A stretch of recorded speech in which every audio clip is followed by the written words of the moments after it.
భగవద్గీత సర్వ మానవాళి కోసం. తృతీయోధ్యాయః మయి సర్వాణి కర్మాణి సన్యస్యాధ్యాత్మచేతసా నిరాశీర్నిర్మమో భూత్వా యుధ్యస్వ విగతజ్వరః. అన్ని కార్యములను నాకు అర్పితముగా చేసి పరమేశ్వరుడైన నాయందే నిరంతరం నీ ధ్యాస ఉంచుము.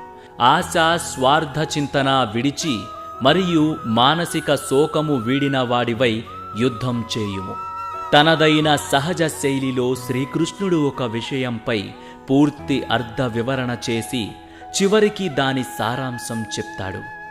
ఆధ్యాత్మ చేతస అంటే తలంపులన్నీ భగవంతుని యందే ఉంచి అని అర్థం. సస్నస్య అంటే భగవంతుని సమర్పితము కాని అన్ని క్రియలను విడిచి అని. నిరాశిహ అంటే కర్మ ఫలములపై యావ ఆశ లేకుండా అని. అన్ని పనులను ఈశ్వర అర్పితముగా చేయటము అంటే నాదన్న భావన విడిచి స్వలాభం కోసం కోరికలను, దురాశను, శోకాన్ని త్యజించాలి. మునుపటి శ్లోకంలో ఉన్న ఉపదేశ సారాంశం ఏంటంటే ప్రతివారు నిజాయితీతో ఇలా మననం చెయ్యాలి. నా ఆత్మ ఆ శ్రీకృష్ణ పరమాత్మ యొక్క అణు అంశ. ఆయనే అన్నిటికీ భోక్త, యజమాని. నా పనులన్నీ ఆయన ఆనందం కోసమే.